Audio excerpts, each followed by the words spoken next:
আসসালামু আলাইকুম, আশা করি সুপ্রিয় শিক্ষার্থীরা সকলে ভালো আছেন। আমরা আজকে এসে রাইটিং এর সাজেশন দেওয়ার চেষ্টা করব। তো এটা খুবই একটা ইম্পর্টেন্ট পার্ট। 3টা থাকে অপশন, 3টার মধ্যে লিখতে হয় একটা। তো এখানে ভালো মোটামুটি একটা ভালো মার্কস থাকে, এখানে প্রায় 15 মার্কস থাকে। তো এটা কখনোই ছেড়ে আসা যাবে না, রাইটিং পার্টগুলো কখনোই ছেড়ে আসা যাবে না, ঠিক আছে? রাইটিং পার্টগুলো কমন আসুক না আসুক অবশ্যই লেখার চেষ্টা করতে হবে। সব আমি যেটা বারবার বলি, তোমার যদি সব মুখস্থ করতে প্রবলেম হয় অবশ্যই আগে মুখস্থ করার ট্রাই করবা সাজেশনেরগুলো, এরপরে অটো ফরম্যাটগুলো মনে রাখার ট্রাই করবা। কারণ আমি যেটা বারবার বলি যে ইংলিশ কম্পালসারিতে কিন্তু সেম টু সেম কমন পাওয়া অনেক কঠিন। সেম টু সেম কমন আসা হয়তো বা দেখা যাবে লেটার, পোস্টার এগুলা, ঠিক আছে? যেটা অ্যাপ্লিকেশনের কথা বললাম, অ্যাপ্লিকেশন, পোস্টার এগুলা হয়তো বা, কিন্তু প্যারাগ্রাফটাও কমন আসবে, কিন্তু এই এসে রাইটিং এরপর লেটার এগুলো সেম টু সেম কমন আসে না অনেক ক্ষেত্রেই। সো আমরা একটু মনোযোগ সহকারে কী করবো, আমরা অবশ্যই যে সাজেশনে যে 15টার মতো দেওয়া আছে, 15টা বেশি দেওয়া নাই, কারণটা 3টা কমন আসে। তো দেখা যাবে যে যদি কপাল ভালো থাকে তো এখান থেকে সেম টু সেম গুলোই আসবে, অথবা যে কোনো এখান থেকে একটা অথবা দুটো আসবে, অথবা দেখা যাবে যে নতুন কোনো কিছু দিয়ে দিচ্ছে।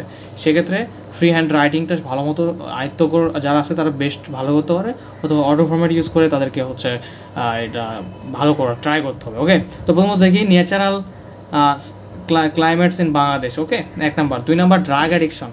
3 number your childhood memories. 4 number duties of students. 5 number reading newspaper as a habit. 6 number patriotism. 7 number a journey by train. 8 number necessity of learning. 9 number tree plantation. 10 number female education. 11 number unemployment problem in Bangladesh. 12 number uses and abuse of internet.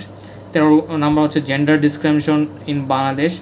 14 number natural, এটা 2বার হয়ে গেছে, natural climates in Bangladesh, ঠিক আছে? এখানে necessity of learning English. তো এখানে তোমরা আরেকটা অ্যাড করে নিতে পারো, সেটা যে ওমেন, যে ওমেন নারী, ফিমেল এডুকেশন বা ফিমেল এডুকেশন দেওয়া আছে। তো ওমেনদের নিয়ে কোনো একটা যদি থাকে, এরকম 2-1টা যদি তোমাদের দেখা যাচ্ছে যে মনে হচ্ছে ইম্পর্টেন্ট, যেমন ইনপাওয়ারমেন্ট ওমেন ইন বাংলাদেশ, এটা একটা হতে পারে, এটা 14 নাম্বার। 15 নাম্বারটা হতে পারে empowerment of women in Bangladesh.